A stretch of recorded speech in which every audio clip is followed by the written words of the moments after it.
bana King, bana Dar es Salaam, bana Poto, bana Mokili Mobimba, CTF Moko, Afrique Info avec Frank Stemai, Kiandankala, twende X-Bass, Marandura, Frank Stemai. Excellent fidèle internaute, merci d'être encore une fois de plus branché sur Africa Info. Également, tous les amis des Frank Stemai, merci de votre fidélité chaque fois renouvelée à notre modeste personne. Aujourd'hui, nous continuons toujours donc se lancer pour avoir la vraie information concernant bien sûr la vente de biens des Papa Wemba aujourd'hui qui bat son plein à travers le monde, vous en parlez.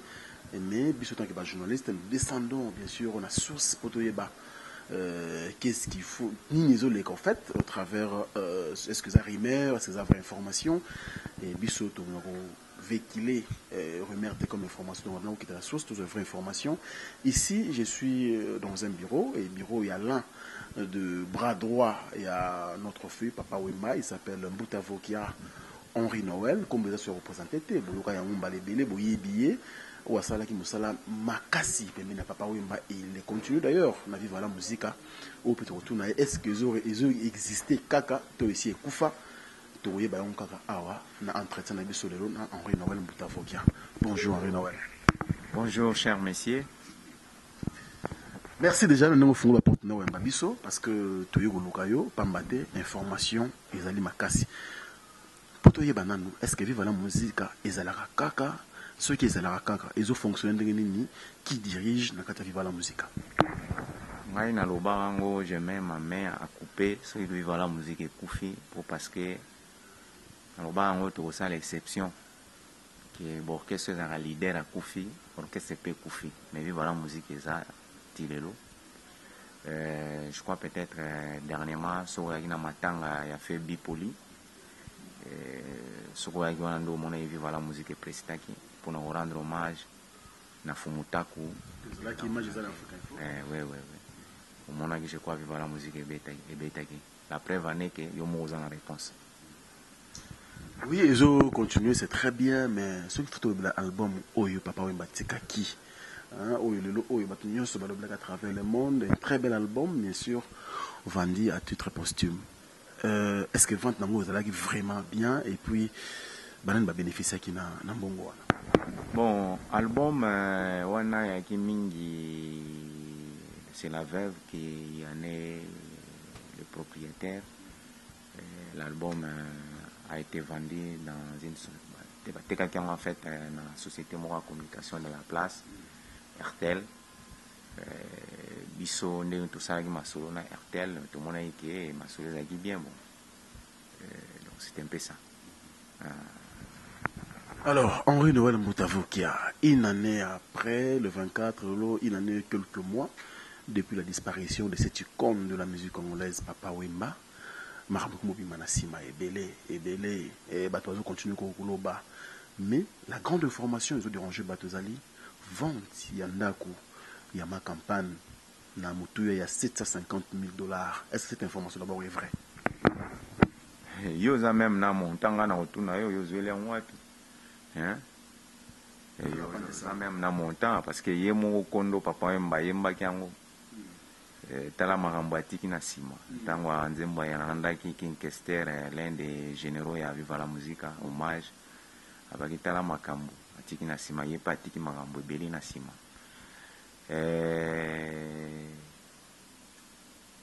Soki lupango eteka maseke mukolo nango mutazoteka ngo.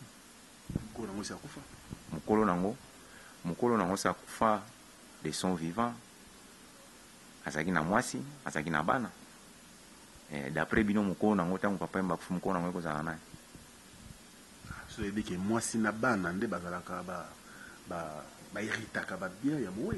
Mais ye moko de son vivant azali koloba ngo lupango eza ya mwasi na ya Amazon. Lupango wana juste on refait un avier. Passer des moments où il nous raconte des histoires par rapport à vie naïe, ndenge babanda na mwasi naïe, ndenge ba difficulté ba kuta nango. Au moins en conclusion il te dit que atalo binga na zate, lupango oyo eza lupango ya mwasi nanga. Amazon. Aye na basi mibale te mwasi moko oyo ayebanaki monaki après 40 ans de vie commune amimaki une église pour na kolatisa lopete. Donc c'est ça en fait. Soki azoteka yango eza lupango na ye, mais sikoyo bato balingi kospekile na nini eza lupango na ye. Papa Wemba de son vivant azali koloba ngo lupango oyo eza lupango ya Marie Rose. Ba Marie Rose ba mibale, ba Amazon ba mibale, soki ateki lupango seke eza lupango na ye. Bato ba ospekile na nini azalaki mwasi na ye, soki ateki yango peut-être il y a des raisons oyo esali ke ateka yango. On se comprend, il y a des raisons pourquoi les gens doivent spéculer. Non, bah spéculer parce que Wemba va y comme même en boca et bah trace à Wemba qu'on les moitié pourquoi pas ça on est fait ce que musée ou bah tu vas y avoir tout le temps qu'on connaisse ça les choses Wemba na badilo koyati. Mais eloko lobi wana ezaki na makanisi ya mama Amazon, ezaki na makanisi na ye parce que alingi koboma trace te ya lupango wana ke avenue Forêt, Papa Wemba na enfant avenue Forêt.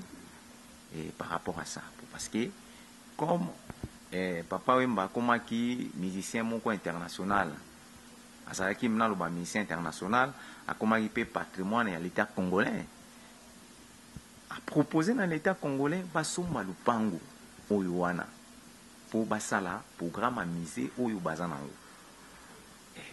L'état congolais alobi non pour na biso tomoni ke esika oyo biso toko somba eza village Moloka, il y a un déjà célèbre, c'est connu dans le monde. C'est connu dans le monde. Basaki n'a pas pour parler, basaki n'a pour parler. Mais ce qui maman a eu idée, il y a côté kalupango na parce que ça lupango na ye, ça lupango ye na mutute. Même pas bana na ye, même pas bana na ye. Parce que Wemba tango, papa Wemba tango azali koloba yango. De son vivant, azali kutanga bana te. Lupango oyo eza ya Amazon. Lupango oyo eza ya Marie Rose. Vous comprenez ça tanga bana te. Mais sikoyo ye lokola za na bana na ye oyo aboti na Wemba.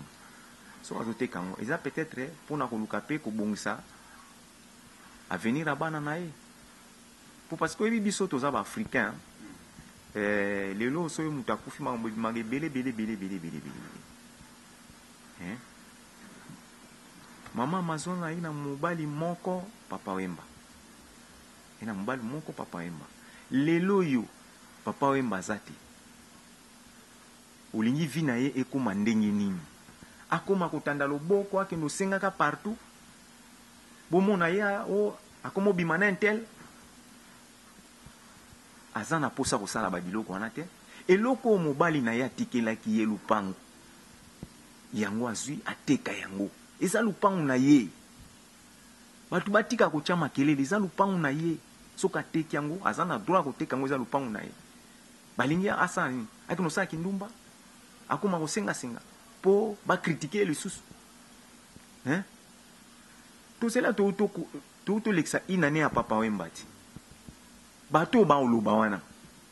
Ba ko spéculer. Ba sali nini pona Papa Wemba? Inane Papa Wemba za libanda kene na nécropole que nous filmer Papa Wemba libanda Papa Wemba azata na pierre tombale te. Hein? Ce qui maman lelo azoteka lupango na c'est l'une aussi des idées pour ça là. Hein? Tomba mobali na ye. Parce que l'état congolais a sali na ye loko moti ba promesse nyoso apesa ki jour ya enterrement Papa Wemba et loko mo salamité. Boka sa teke so muto osala kaka likambu asteka eloko boy a des fins bona boazo mbongo alia. Hein? Non, ce n'est même pas ça. Hein? Parce que il faut honorer mobali na ye, atia sala mobali na ye nda. Ce qui est moko asali ngote, l'état congolais on sala ngote. Hein? Tala le lobiawa, batindelinga invitation. Il faut na kende samedi un bienfaiteur moko outi Londres pour aya ko sala tombe, il y a des baba. Pour ça la tombe, il y a des baba. Est-ce que ça l'état congolais mtabe ko sala tombe des baba? Hein? Bandeko na ye bazana ba makokite moi si nazana makokite un bienfaiteur moko à se porter garant alobi bon il faut na honorer mutuana talati lelo ina nango biso toyoka soni ngai so nazalaki vraiment jour oyo ba oza décision na Abidjan kuna ke nanga na epsa mama ke soki papa yemba ba kunde kuna bakunda na bango na Abidjan. Po parce que soki na Abidjan bakunda na Abidjan na oza na bonheur mususu maka mususu ko komona ngo te asoni oto mona na Kinshasa awa. Vous comprenez? C'est que 3 jours d'obsèques ko kité. Ba pesi 3 jours. On mboka ye matin. Mais na lobi no 3 jours d'obsèques oyo papa yemba sali na mboka oyo. Mboko papa yemba tambusi sango nango. Hein? Eloko ni bafutie. Papa yemba yona kina necropole azali banda, l'état congolais asali nini? Ba promesse no so asalaki, ezaki alukuta. Ba levaki na ba héros. Wana eza ba titre posthume. Ba titre posthume. Siko soki ba levaki na raya ba héros ndengo lobi. Kasi baki no sala epe ma mausolée to Pierre Tomba lo balobaki tileloti. Bazo zela nini? Parce que chaque fois ba visiteur bazo ya soki ba yena Kinshasa il faut baki no tala. Ezo sala soni, okono ko accompagner batu, balobi papa yemba tilelo zaka na libanda bo. Mais on se comprend bien qu'on soit là. Hein? Batu o bazo spéculer sur vente ya parcelle, batika ko déranger veva batu, batika ko finga veva batu. Azana mutu akosalisa yete. Azana mutu akosalisa c'était mobile na yatikela ki lupangu, so azoteka lupangu za ya ye. Ayebi eloko nini ya linga sala nango. Azana bana na ye. Hein? Ba oyo famille bateki bozolo ba yango te. Ba mapango wana ezaki mibale. Lupangu. Lupango mseze na bandalo famille ateki na compte ya bana. Mais to uti ko to moni wa dire mfumu ya bi teka mite ya zaka sur place. Bon, omoni procédure ko teka ezalaka mbala mote. Vous comprenez? Ezalaka mbala mote. Pour parce que soki na yebiso ke eza déjà na vente pour parce que bazoluka bana nyonso wana na famille bana libanda o bino boyebi ba pesa ba corps na bango. Vous comprenez? Soki ya azu idée ya koteka lupango eza lupango na ye mama kenda ye komona ndeki mbuta par rapport a mambo na tala ngai bona bo tala bona ndeki mbuta bine mama so teka lupango na yo ngai fona yebisa yo ke teka lupango boss qu'est-ce que moi j'ai à voir là. Donc avant azo décision à tout ni conseil quand même ya bato. Oui, a tout ni conseil ya bato, hein? Et puis ndenga zawana aza mutu azana ba besoin il faut alia mobali oyo azako pesa ye mbongo azako bokola aza susu te bolingi nde mutu akoma kotanda loboko mpo loba ke mwasa wemba komosenga bati mbongo bona non alingi humiliation wana te alingi akoma na niveau wana te mutu abikilaka na eloko na ye oyo aza nango mibino bato wana bokoloba oyo bona bokofinga ye bokoloba ateka azolinga so aboma papa yemba pour la deuxième fois boya kopesa sikoyo mbongo a vivre boya kopesa boya kotikilaka mbongo pour vivre. Hein? Mais na ebisi o azana bana ko bokola te obi mwana même ataza na poto bana papa yemba o bana poto biso za na papa yemba ndako tinla ba mbongo yo kan siko mwana azana poto azana kimia papa yemba ndako tinla ba mbongo ngai ba jumu so ari zombongo oyo tindela mwana x. Vous comprenez? Zombongo oyo kinotinda parce que ndaolinga na komanya ba western note. Kende sala western tindela mwana x numéro nango so tindi pesa numéro. Vous comprenez? Bana bien que bakola. Baza toujours biso za ba africain. Bana bien que bakoli na niveau à poto to africain bana bazonga ka toujours na famille. Vous comprenez? C'est un peu ça. Donc matika ko vilipande mama batu, mama veva batu.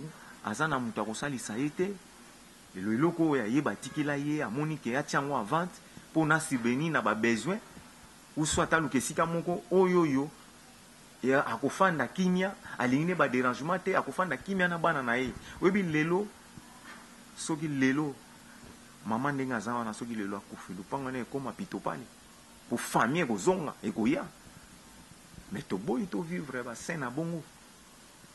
On se comprend. C'est un peu ça.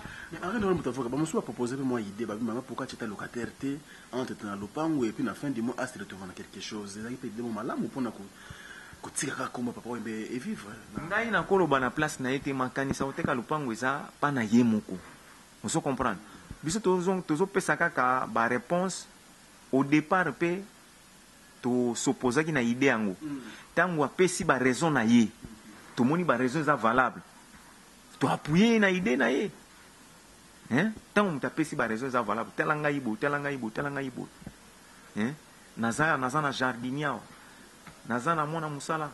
nazana mutasala kabo il faut na futa na fin du mois il faut na salabo il faut na salabo ngai mona uzambongo na wapi vous comprenez ya walingi akinofana na paisiblement soki atekeli ona ye sataka oluka appartement na ye na mikila ka fandi na ye azozela kaka mokolo nzambe akobenga ye po biso soza na biso baleki nzela akinojoindre mobali na ye na mboka bawei donc c'est un peu ça. C'est un peu ça, Henri Noël Moutavo, qui a qui attaché de presse et puis membre, il y a bureau, il y a Papa Wemba privé, parce que il y a au-delà même, il y a musique, donc Papa Wemba ben qui est raison pour laquelle tu es et tout ça la bim. Henri Noël Moutavo, au-delà, parce que Mouké doit s'approcher pour le deuxième anniversaire de Papa Wemba, nous sommes, c'est-à-dire que Mouké tout le monde bosse dans le Wemba, bon. Tukuma kubosa na Wemba eza mwa pasi me biso bato tozalaki na ye somona kaka grand mayasa aza na voyage aza quelque part eza pasi ke ozalaki na mwa problème moko ntango okepa na ye atrouvera solution tozangi mutabongo eza pasi me topesa kaka lokumu na Nzambe yenda yebi pourquoi alongolaki Papa Wemba katina biso. Donc c'est un peu ça on a koloba. Justement, même question on a posé autrement. Lelo nengoto ba alupanga banda sekei, nengoto ba famille ko on est appelé comme droit na bango. O ko na pas de décision na ndenge na ye, mais ceux qui battent ba se référer na Papa Wemba. Ba touriste o ba otara mikila libanda ba yaka awa. Henri Noël bino botoza na en tout cas bozo continuer ko bomba komba Papa Wemba on est limité. Bokutina bango wapi.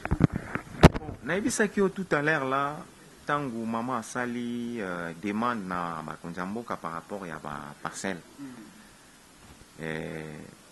Pour maman lingaki pasala makambo nyonso na lupangu oyo yaki résidence ya Papa Wemba na avenue Forêt na ma campagne. Bango balobi no oyo esika yebani mingi ezali village Molokai. Village Molokai eza tilelo eza na koloba parcelle moko mythique bien que eza nde balocataire bato baza kuna na kati lupango ezali soko ke wana komona statuette ya Papa Wemba kolo c'est aussi l'un des signes que ya village Molokai donc c'est un peu ça omoni soki okufeli mutu oyo ozalaki na ye très attaché na ye très attaché mais ake kaka boye sanka yebisa o liloba moko oyebi biso peut-être biso baproche na ye tozalaka peut-être affecté makasi te koleka mwasi na ye te oyo avant mobali na ye akende basololaki na ye okutana semaine prochaine mobali akufi ayebisi liloba mo te eza pasi. Donc je reviens par rapport à votre question. Il y a village Molokai ezali, les gens peuvent passer là-bas. Bon, il y aura toujours des gens qui peuvent expliquer bango, mais donc avec le temps, peut-être avec la fondation Wemba qui est dirigée par sa fille aînée, Kadi Shungu, Madame Kadi Shungu, bon, fondation Wemba partage.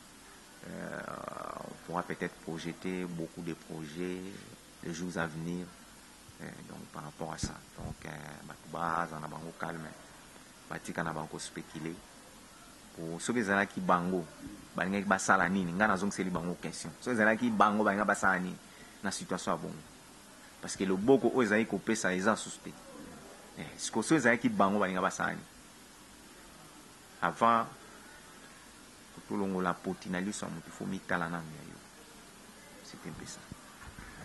Merci beaucoup Henri Noël Moutavo Kia. Mais une dernière question pour boucler cet entretien.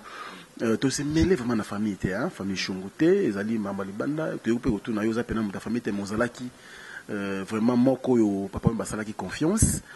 Question au bateau mituna yango na le cambo yo lobi ah maman ça a raison c'est vrai.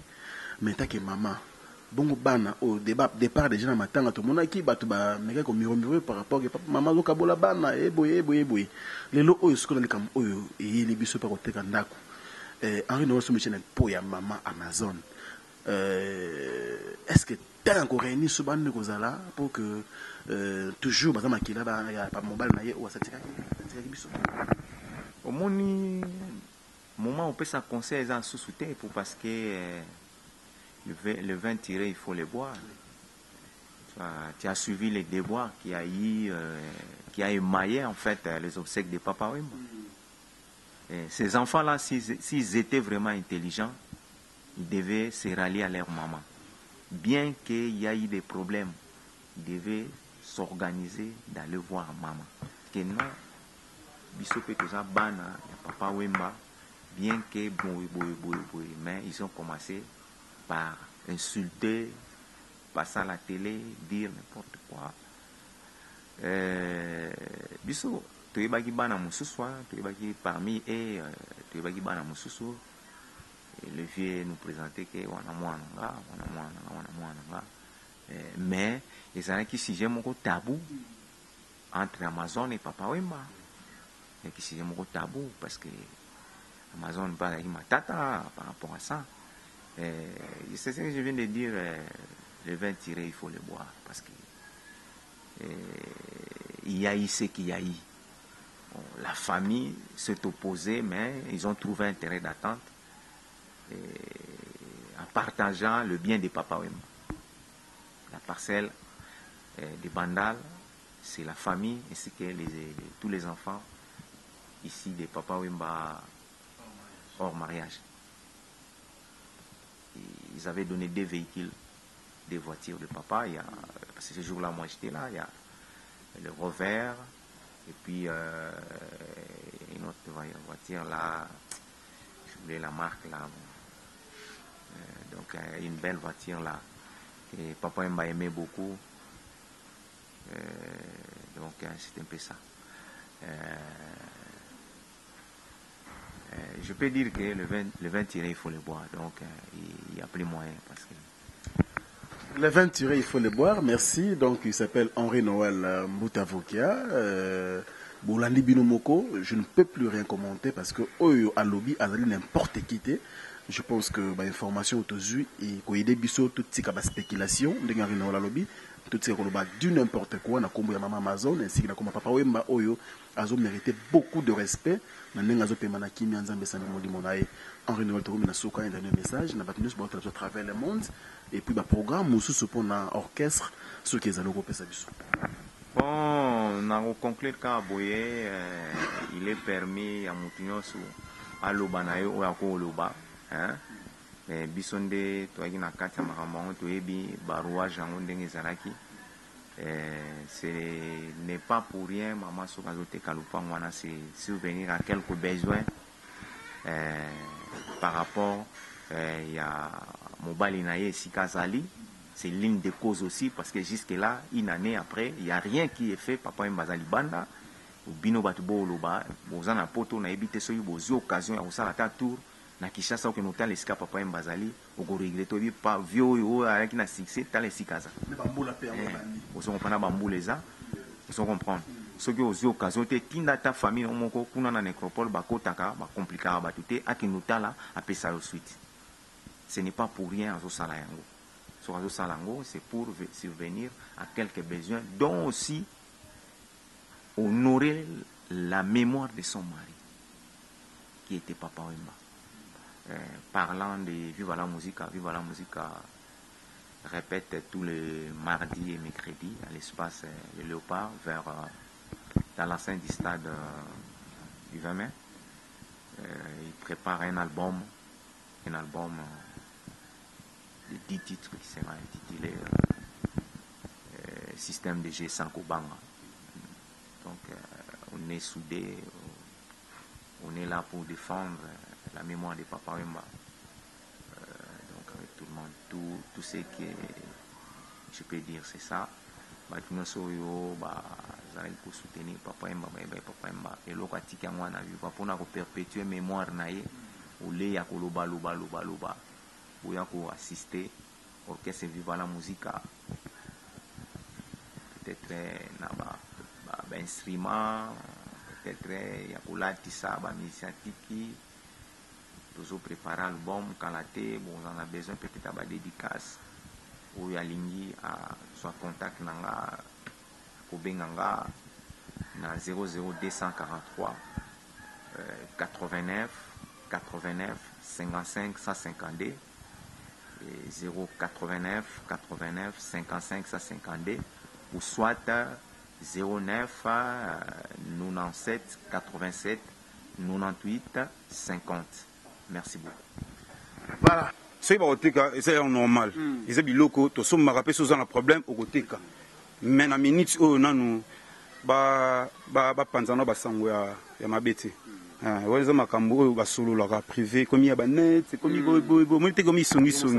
Et comme songi, même sous ba comme on a nenge ya ki songi. Vous mona? Voilà. Donc monsieur comme il y a ki songi. Mais c'est les mères. Ba kokati, on a grand prêtre. Eh, mère Amazon. Moi, c'est un mission qui est dans le Vatican. Bon. Oh! Hein? Ah, ça va une bénédiction papier, moi. Moi, si, abandonne le mariage dans le Vatican.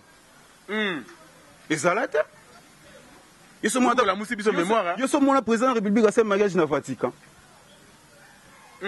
Beaucoup de ça mariage dans le Vatican. Bien, pape. La mère Amazon. T'as pas monsieur papa mbasa na vie. Ba tu fois ça lango. Et ça ba longtemps, oui. Franck ezua ba longtemps. Petit peu ba zo ngote, ba ve na ko de ko bongwalanga. Na kata Londres ve na ko de ko bongwalanga, ayebi makam na loba. Sandro nema 3 fois carré, ayebi makam na zoloba. Po bango ba longola. Kashia beaucoup et vous avez maman n'attend. Et tant sous petit ba odai ba komati. Moi on a biso Franck. Franchement, on a vu tout ce qu'on a blabla, tout la réalité. Na ndoulé, na combo, na gaz. Na quoi c'est le mot? Papa m'a mis sur Azate, fort meni ba olobé. Ça perd ni na bimi des gens, ça perd. Les musiciens. Depuis papa m'badaï.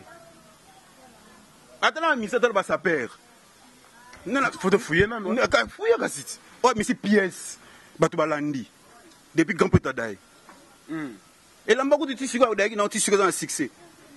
So beti yango tazombi. So be talaka mtakufine matiki la malasi. Na chinois ziko. Talaka Frank. Muda dai matiki forme atiki mbongo kaka batu oleti lelo. Muta osala ngonani.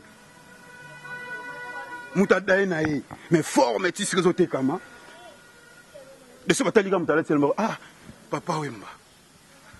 Faut comprendre ça. La musique de l'Osikoyo 2018, le 24 avril 2018, tu as un disque, la combo. Système DG. Système DG. Sans Kobanga. Système DG sans Kobanga. Donc, système DG, ça veut dire que tu as aucun débout. Tu as dire système DG. Mais ce que ça Kobanga, sans leader, tu as osé. Mais, ça soit chance, ça soit confiance. Ça soit confiance. Tu vois qui ne sont pas maîtres. Baozo, Baramoeli. Bon, de se voir, ban à vivre. Baozo, Baramoeli. Baramoeli. Mais le boche pega ben de leader, bobangani, boche ka leader po. So il peut leader azar, il appelle magam musus. Mettons boza bino tout boye. Mutuna mutazo ya na acha mayele mais bombino moi c'est po. Il y a so boche leader mo ba na magam botele. Na vivre la musique papa mbaba biso tout ba leader. For idole. Papa mbada lo ba ke bino tout bozaba leader. Il y a za grand abisso. Aza grand, beaucoup de respect, normal, il vient à Bissau. Tout le monde, vient à Bissau. Mais, et là, au moment où papa Mbalbara boit leader. Il faut que tu me tout ma casse, c'est bon, tu me tout mal avec la business. Pas tout dit, c'est comme ça, la polémique. N'a fait un bien. Nanamber, toi qui toko. Toi qui toko, c'est bien fait bien. Petit, on a parlé, on a parlé, tu travailles. Maman Michigan. Maman Michigan, Béa. Astem so pena lubu pena to beti fe na pena na kata kara pe bisina na tika bino pinga TV succès so do skola so na victoire aya tip so na car number zone biso to continuer avancer là donc na fait on so bien poto partout dans le monde to za na polémique na vie na fait na bisoté qui leadership ça na ma bete ba bon asa déjà leader asa déjà leader Ce que vous voulez, c'est ce leader en Andeni. Azade leader number, bali partout number azade leader, ou big number, mutobo number azate. Azade leader, ce que vous voulez, c'est que leader en Andeni. C'est ça le problème. On va dire un fou moutomo qui est na souka, à travers le monde. O balinga ki papa wemba o balinga ka vivre la musique balinga bino bana ya papa wemba. Est-ce que un message spécial vous adresser et pas na bango ndoto na lotaki na butu basala linga makita po babo mafumwe ni monisali na monaki na butu bakata linga ntsongonya babo mafumwe. Bon bana kin bana poto. Et là, quand on lance un appel, pour soutenir Bisso, tout ça en plein studio, tout travail généré pour en décembre. Donc, contact, tout aura contact, tout bien, dédicace Nézalara, pour nous dire en Zembo pas Mobimba. Ah, kasi bat badinga pe bolete, au beta ba na na Zembo Mobimba, et on a la s'appelle, ba otu, ba lingi, na yimba bango. Ouais, il y a beaucoup de nzembo nanga. Bazo numéro nanga 00 243. Ya Willy Moucheni code Mboka oyo. Déjà na Kinshasa. Mutu azade viaye. Ça ya kika. Voilà. Na bige na la vie na parlé. Voilà. Donc 200 00 243 9 92 83 26 36 09 92 83 26 36. On a aussi Bengai, ou un petit nanga mala 110. On a bureau privé nanga, petit nanga et ça. Non, monsieur peut faire direct.